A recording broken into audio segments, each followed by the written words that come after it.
Urban planners and designers have finally figured it out. If your city is designed so that you can bike instead of drive, it will be a happier, healthier place to live. We know that protected bike lanes are the key to getting the average person to consider traveling by bike. Sharing busy traffic lanes with cars is absolutely unacceptable, and separation by a line of paint is often not enough. Protected bike lanes, also called cycle tracks, use curbs, planters, or parking to buffer bicyclists from moving cars. But there's still a problem. The protected bike lanes lose their benefits when they reach intersections. The buffer falls away, and you're faced with an ambiguous collection of green paint, dashed lines, and bicycle markings. One popular configuration is called a mixing zone, where cars and bikes share the lane. It doesn't matter how safe and protected your bike lane is if intersections are risky, stressful experiences. We need to make intersections just as safe and secure as the lanes that lead into them. What the protected bike lane needs is the protected intersection. Modeled after Dutch intersection design, the protected intersection brings the physical protection along with you as you ride through the crossing. A collection of design elements makes left turns simple and secure, right turns protected and fast, and provides straight-through movements that minimize or eliminate conflict from turning cars. With this design, riders will never feel stranded, exposed, or unsure of where to go and how to get there. There are four main elements to protected intersection designs: a corner refuge island, a forward stop bar for bicyclists, a setback bike and pedestrian crossing, and bicycle-friendly signal phasing. The corner refuge island is the key element that makes these intersections function. This island brings the protective barrier from the bike lane far into the intersection. Think of it like a curb extension for bicyclists.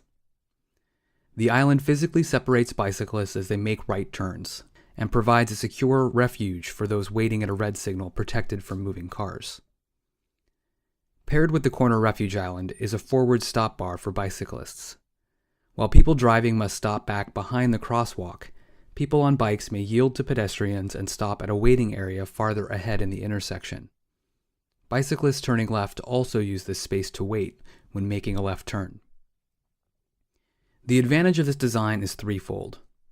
The forward stop location makes bicyclists incredibly visible to drivers waiting at a red light. The physical distance ahead of cars gives bicyclists an effective head start when the light turns green, and the distance of the road that bicyclists need to cross is greatly reduced. In protected intersections, the bike lane bends away from the intersection, creating a setback bicycle and pedestrian crossing. In contrast to conventional bicycle crossings that run next to moving cars, the setback crossings provide the space and time for everyone to react to potential conflicts. The critical dimension is 1 car length of space between the traffic lane and the bicycle crossing, around 6 meters. This space is often already present in the parking and buffer space of the protected bike lane.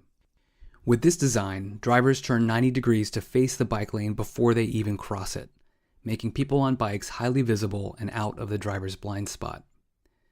To allow for adequate reaction time for all users, use a small effective corner radius to encourage a slow driver turning speed of 5 to 10 miles per hour. The last element of a protected intersection is the use of bicycle-specific signals and bicycle-friendly signal phasing. Just as important as the physical design of the intersection is the use of signals to control how and when different people can proceed. At its most secure, a protected signal phase for bicyclists will use red signals to prevent any conflicting car turning movements.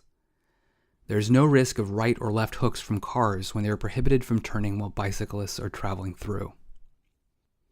A variation of the protected signal phase is to give all car movements a red signal and all bicyclist movements a green. This simultaneous green phase gives full reign of the intersection to bicyclists, allowing through movements in all directions at once, left turns in one stage, and even full U-turns through the intersection. Even at high volumes, bicyclists are good at negotiating shared space and will have no trouble staying out of each other's way. When it's not possible to prohibit conflicting movements entirely, an alternate approach is to provide a leading bicycle interval. This is a head start green light for bikes of anywhere from 2 to 5 seconds. It provides them a little extra time to get rolling, enter the intersection, and maybe even clear it completely before people driving start to move. Taken together, these design elements create a safe, clear experience for all people using the street. Signals control movements, refuge islands create protected spaces, and proper positioning of crossings and conflict points provides everyone with the time and space necessary to react to potential risks. While the protected intersection design is unconventional and non-standard in the US, so were protected bike lanes only a few years ago. Using these design concepts, planners, designers, and engineers can bring the protection of their bike lane into the space where people need it the most, and finally provide a safe place for people of all ages and abilities to ride. Learn more online with footnotes and references at protectedintersection.com.